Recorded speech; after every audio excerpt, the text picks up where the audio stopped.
All right. Good morning, Mr. Ryan. Hey, good morning, Pepe. How you doing?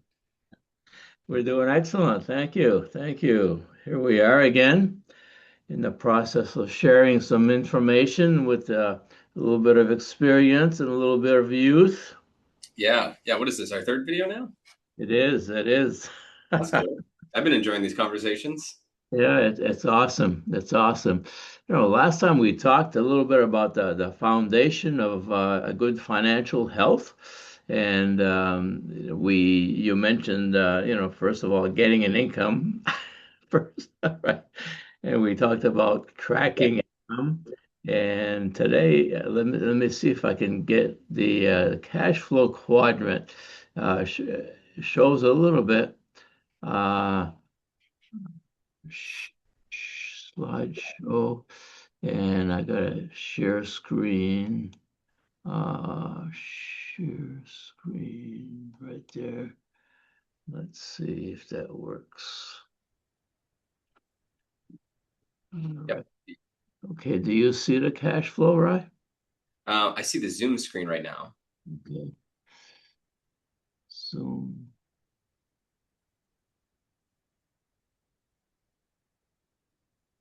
all right, share. Well, you're getting it pulled up, Pepe. I'll just share some of my initial thoughts on it. Go Um, ahead. looks like maybe you got the right. Yeah, I think you just need to click the PowerPoint window right there where you were.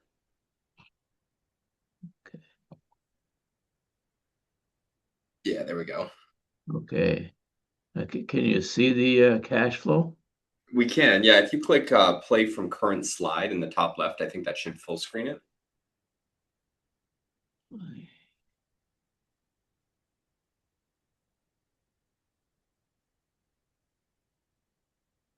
Yeah, that one right there. Or the one in the middle. Play from current slide. Yeah, there you go. There we Okay. go. All right. Do you see it? Yeah. Yeah. Do Okay. you want to go ahead and introduce this? All right. So basically, this is Robert Kiyosaki who wrote the book Poor Dad, Rich Dad. He wrote the book Cashflow Quadrant, and he's kind of a self-made consultant, financial guru, if you will. And he talks about four ways of generating income. And most of the people, we start off on the left-hand side of the quadrant as employees. And you mentioned that last time that creates an income, but that's not the ultimate. And some people are self-employed, work for themselves, but they still have to show up. And 95% of the people, we work on the left-hand side of the quadrant. However, wealth is created on the right-hand side of the quadrant. So as you keep your job or your self-employed business or employment, we're looking to get a business with a system.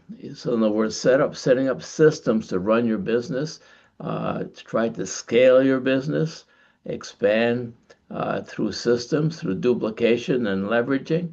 And then lastly, when you have enough money, you can start to invest and make money work for you. And we'll discuss that perhaps at the third, last video. So basically, just gives you an idea where we're coming from. I used to be in the field of education, so I was an employee. My wife Jeanette was a hairstylist. She rented a chair, so she had to go in. If she didn't go in, she didn't get paid. So basically, what you did, Ryan, is you start off as an employee as well, and then you created your business, and you set up systems to operate and run your business. And so you're building wealth. The system is working for you, you're leveraging your time rather than exchanging time. So what we'll do today is talk about keeping what we have and thinking about creating another source of income, multiple income sources. So I'm going to stop this and go back to our slides. All right, so back to you, my friend. Yeah. Could you actually share that again if it's not too tough? I wanted to comment a little bit on the quadrant as well. Okay, excellent. So basically, the four quadrants is four ways to. Sorry, can you share it and then I'll comment on it? I just want to have the visual of the Oh, I see. I see what you yeah. mean. Okay, let's see if I can do it here. Okay, and let's see, share screen. Oops.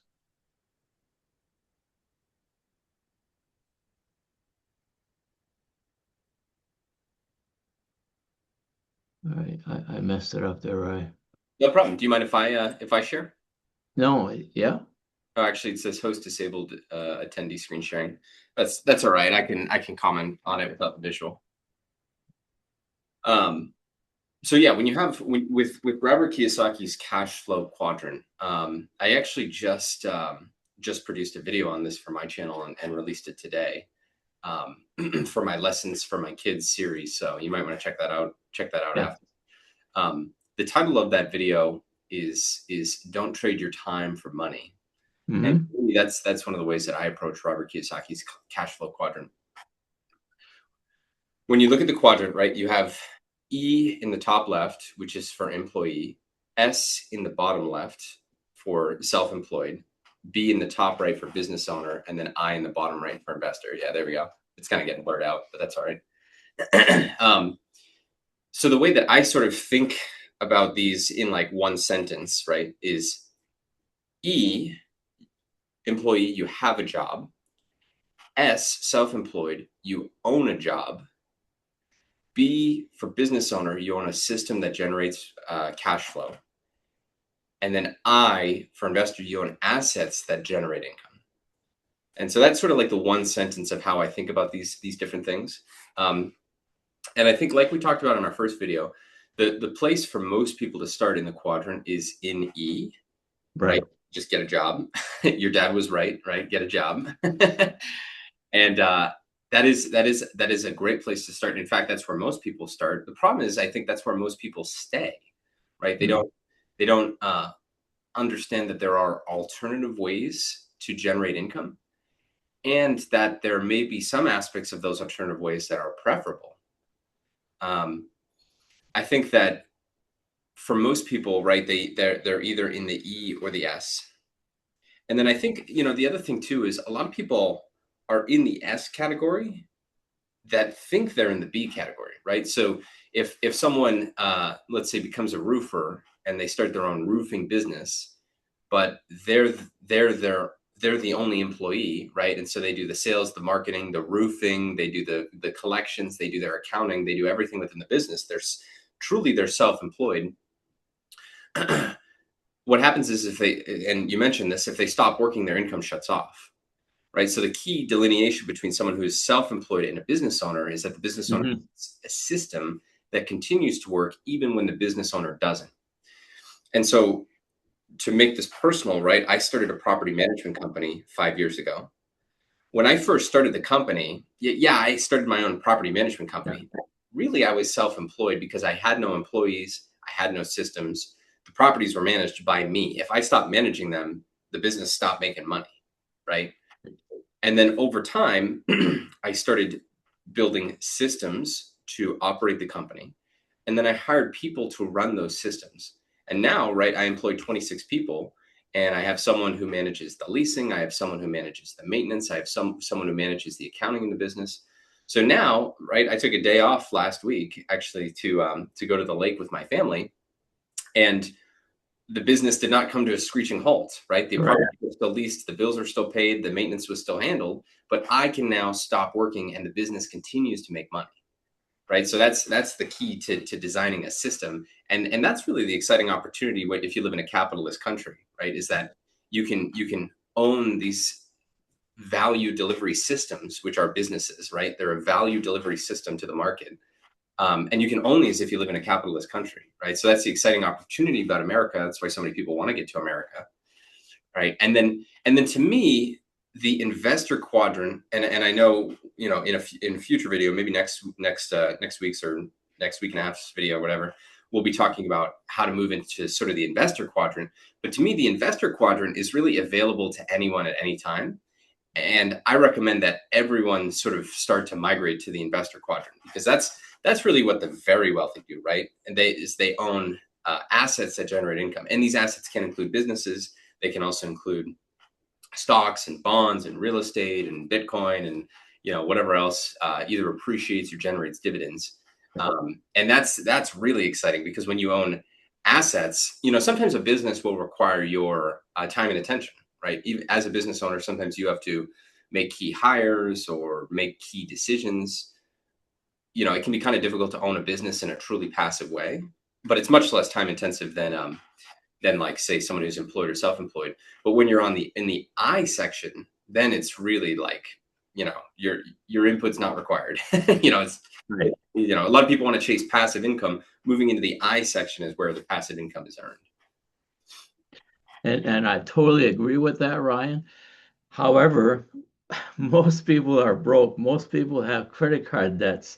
It's crazy how many, so which means that they're spending more money than they're making, and they're using credit cards as a source of income. So before you can start to invest, you got to take control and be aware of your finances.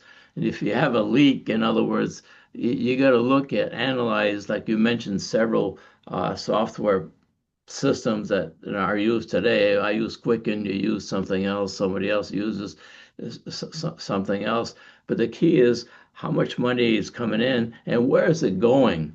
Mhm. So find out, for example, where the leak is in your boat and then fix the leak. Right? But it's hard to invest if people are in debt up to their eyeballs all the time because they don't have that extra money. So basically, go back to, creating income, awareness, looking at maybe how to cut expenses. Everybody can cut expenses if you know where your money is going. Yeah. And then get rid of the debt, the credit card debt especially. Then we talked about bad debt, good debt. We'll talk about that next time.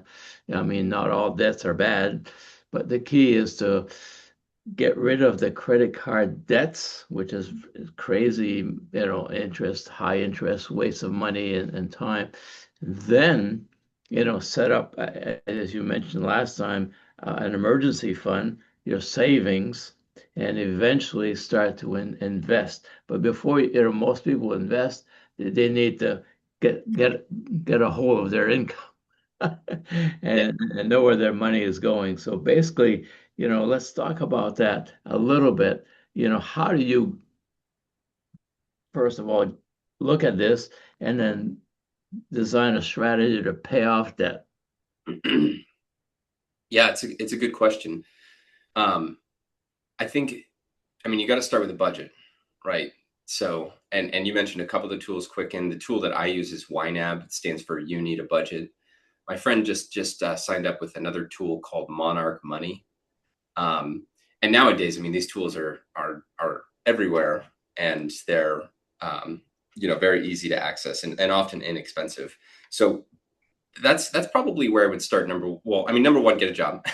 Number two, you need some way to track your money, and you need to commit to using the tool in a habitual way. So maybe that's just checking once a week on Sunday and seeing, okay, where did I spend my money this week? And did I spend more than I make, or did I make more than I spend? And that's like, before you even start paying off debt or do anything, you need to get your spending below your income.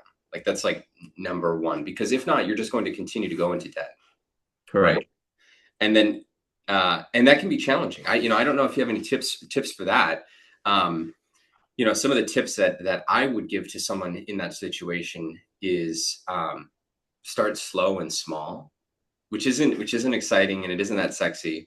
But the challenge is, sometimes people can get into these cycles of sort of like binging and feasting, or like hyper restriction, and then like sort of a binge cycle, and people do this on diets. People do this with budgeting. People can do this with drugs as well, right? So if you say, okay, that's it, like, I'm going to save money, I'm going to do whatever it takes, I'm going to cut my spending by 50%, and then your life sucks, and you're like, you know what, maybe I don't want to get out of debt, maybe I don't want to save money, I'm just going to go back to, the spending habits that I had previously. Darren Hardy talks a lot about this in the compound effect, right? So if I recommend starting with something extremely small. The latte effect is kind of a famous example, right? And lattes are getting crazy. I went to Starbucks. No, it wasn't Starbucks. I went to some boutique coffee shop last week. It was $10 for a latte. Oh my gosh. $10. It's officially double digits. Yeah. So the latte example is famous, right? Because if you do the math, if you take the money that you would have spent on lattes and you don't spend it, right, $5 a day. If you invest $5 a day and invest it for 30 years, you'll have $1 million, right? A lot of people don't know how compound interest works, but that's true. So, Right. so maybe the one small step that you take is you just start to make your coffee at home. I got my thermos here, right? This isn't Yeah. Starbucks. Yeah. So maybe you just start with that one small step, okay, and then maybe you do that for a week or two, right, and you sort of get comfortable with that, and you make that habitual. Then you could do one other small step. Maybe you eat out for dinner 4 nights a week, and you could reduce that to 3 nights a week. You just make dinner at home one night per week. Maybe you eat out at lunch every day at work, and then you just pack a lunch one day per week. Just very small steps. And the purpose of making them so small is so that they don't cause you a lot of pain, and they're sustainable, right? And so you do that, you get acclimated. You do that, you get acclimated, and you take small steps for 6 months, and then you look back and you go, "Wow, I've actually taken some pretty big steps." I mean, you can easily go from saving 0% of your income or negative 10% of your income to 10, 20% over the course of 6 months without causing yourself a lot of pain if you're willing to do, small steps. The challenge is small steps, like I said, aren't exciting, and it's easy to fall off the bandwagon. So I would recommend finding someone who can hold you accountable. So share this goal with someone else, right? Someone in your life, maybe it could be a parent, it could be a friend. Let someone else in your life know, hey, I'd like to start saving more money. Do you mind if I check in with you, on how my plan is going? And then that person can provide some external accountability to you, which can be, incredibly valuable. But that's I think where I would start is just small steps towards saving money. And then and I'll say one final thing, and then I'd love to hear your thoughts on this. Yeah. What you can do, right, is what I would do next is take some of that savings that you now have and build an emergency fund. So the next time a big bill comes up, you're not turning back to debt. And then once you have your emergency fund built, that's when I would start to attack some of that debt. You've got your spending below your income. You have your emergency fund funded. Now you can take some of that excess savings and start to pay off debt. And I think you and I would both agree that it is more impactful to pay off debt than to start investing. I think that's what I would say, right? I would focus on getting debt free. But I wouldn't say with all debt. I would say any debts that you have that are over maybe 7 or 8%. I would pay those off before you start investing, because that's really the rate of return that you can expect in, like, say, something like the stock market, Right. 7 or 8%. So credit card debt's usually 15 to 30%. Pay that off immediately. But if you have a car loan that's like 5, 6%, I think I would not aggressively pay that off. I'd be okay with that debt. Maybe that goes into our conversation of good debt versus bad debt. But anyways, yeah, those are sort of my thoughts. Yeah, definitely. So start small, which means creating little habits that are livable and sustainable long term. It's like you mentioned diet. People, go on a diet, which usually doesn't work because if they go on something, they at some point get off something. Or if you go, so do something you can live with, like 1 or 2%. Change it, it becomes a habit, like the compound effect you mentioned. And then long term, you're creating new habits. So it's not like it becomes a way of life, if you will. And definitely, that process is definitely, start to save some money. Do it automatically so you don't even see it. Set it up. It goes into an account, which I used to be like, okay, the dryer doesn't work. Okay, well, it's only from Sears back then, $50. It's only $50 a month. $50 here. You have $100 over here. You need a set of tires for the car for the winter tires. Okay, well that's a few $100s. Well, I'll put that on a credit card. So the key is, start that emergency fund, and so when something comes up, you can pay cash for it or use a card and go home and pay it. Don't let it accumulate. And it's interesting because I have a friend that their kids. Um, this is like bizarre because the credit card comes in, and the wife took care of the finances, and she paid the minimum, and Mm. he thought that, and she thought she was paying the credit cards, Oh yeah. and that kept accumulating over years, Ryan. Wow. And then one day they went to uh, process a loan to buy a house, and that ratio was crazy. He said, "What is going on?" Well, I've been paying this credit card. The bill comes in, minimum due. And again, the awareness or lack of education or lack of awareness about finances is astounding. When you look at something like that, that's really interesting. But definitely small steps, long-term sustainability, creating a mentorship, a friend, a brother. Oftentimes in our business, we have mentors in different facets of life, so that can be a person that can keep you accountable.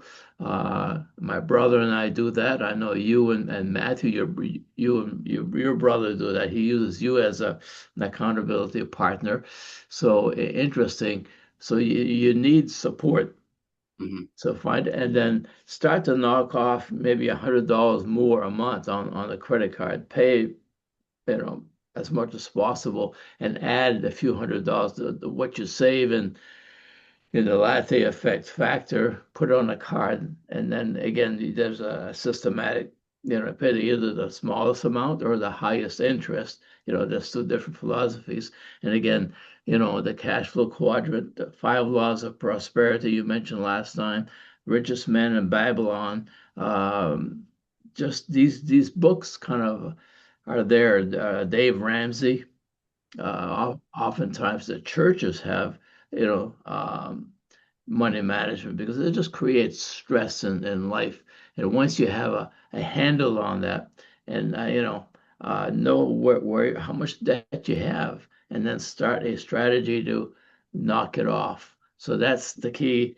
Small steps, compounded, daily becomes a habit becomes a way of life, and then you're creating your path for debt free and eventually investment and creating some systems that create money without your active participation. Money is working for you. Mm. Yeah. Yeah. Well put. There's two other suggestions I would make too. If you struggle with credit card debt, I would suggest that you destroy your credit cards. Like just like cut them up so that you cannot use them, pay them off. Because I think for a lot of people, um, they do way more harm than good. Um, and they're not worth having as an option. Like, I like to think of credit cards the way I like to think of chainsaws. Like used well, they can be a really useful tool, Yeah. but they can also cut your legs off. Right. So I think a lot of people just shouldn't own a chainsaw, and a lot of people should not have credit cards. Just Right. don't have it as an option. And if you don't have it as an option, then it's impossible to hurt yourself with it. The other thing that I would suggest is Dave Ramsey has this particular financial curriculum called, I think it's the 7 Baby Steps.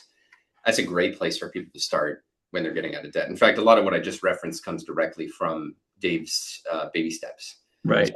yeah, that's Dave Ramsey. I think it's a Financial Peace University, so I would check that out for sure. Um, I disagree with Dave Ramsey on some things. I think he's a little too conservative. Like baby step number 7 is pay off your mortgage. I, Right. I don't think you should do that personally, especially if you have a low fixed interest rate.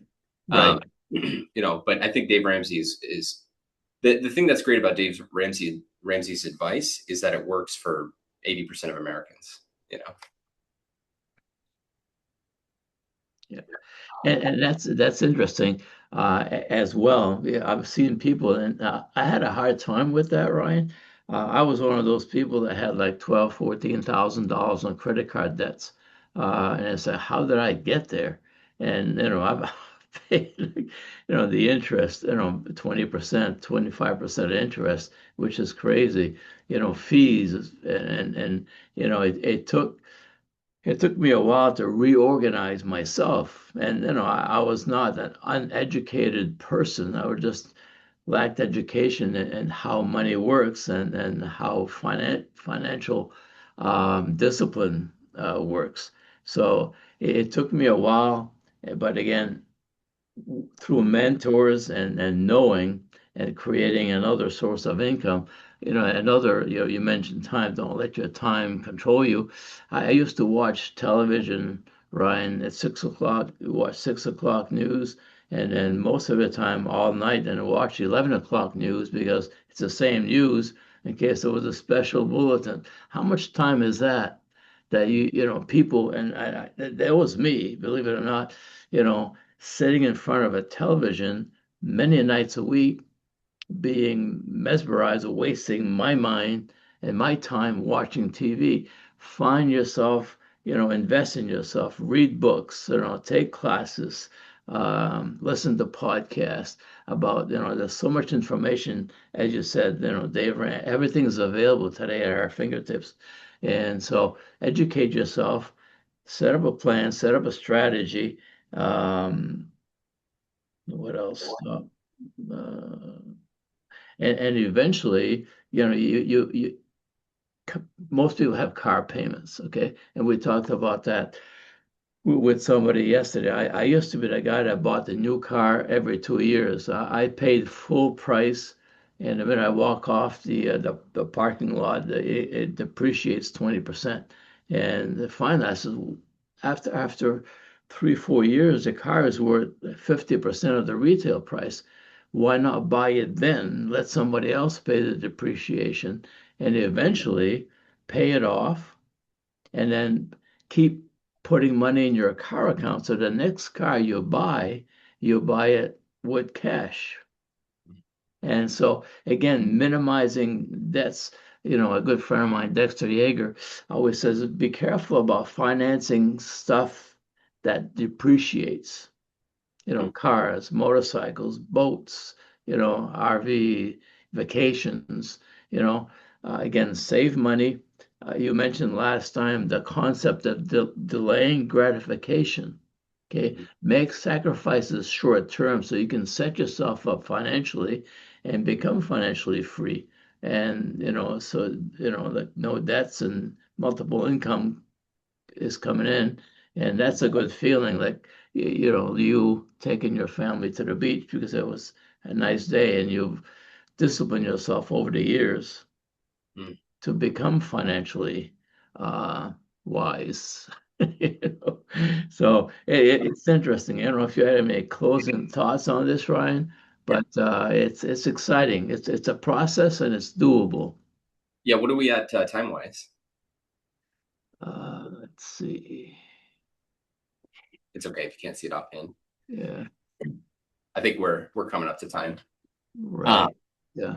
yeah, I'll share one final thought. Something that you mentioned right there at the end, financial freedom. I think that's something that we've alluded to, but we haven't necessarily named specifically.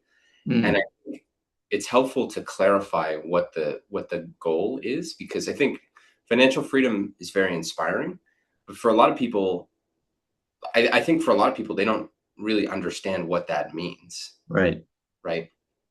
And so to me, I mean, there's a lot of different definitions too, but I'll just tell you what financial freedom means to me, right? Financial freedom to me means that I have enough income generated to be able to cover my life expenses without having to use any of my time to generate that income, right? So I'll just say that again. I have enough income generated to be able to cover my life expenses without having to spend any of my time to generate that income. Mhm. So mechanically, how this could look is, let's say I have $1 million invested in the stock market. The stock market returns 10% a year, right? So that generates $100,000 of income. My annual expenses are 100,000. So therefore I can use my stock portfolio to pay my annual expenses, and I can do whatever I want all year with my time. And to me, that's like the golden North Star, right? That's what I want. I want freedom of my time, because most people don't have that, right? Most people have to sell their time to earn income to be able to pay their life expenses. And if they were to stop working, or if they were to get sick or hurt, they would be in trouble, right? They may not be able to pay their bills. And when you have that time freedom, I mean, to me, that's like one of the most incredible things you could experience in your life, right? I mean, you're totally free. You can do whatever you want. You can play with your kids. You can write a book. You can go to the beach. You can take a nap. Yeah. And for me, right, financial freedom unlocks even more powerful things that I can do with my time. I have like some impacts that I want to make in the world. I have some books that I want to write. I have some projects that I want to do. But in order to do that, I need to have the time. And if I have the opportunity to not trade my time for money, then I have the opportunity to work on those other projects. So you mentioned financial freedom. I think it's useful just to clarify what that goal is. And I believe that everyone has the ability to become financially free. And I would even say you could do it in 15 years if you're really focused. I think everyone could do it in 15 years. Right. And it takes time. It's not an instant process. It takes time, it takes discipline. But the key is you start to look at most of us start on the left-hand side of the quadrant, think Mhm. about possibilities on the right-hand side of the quadrant. Yeah. A small example, my brother Bob has a son-in-law.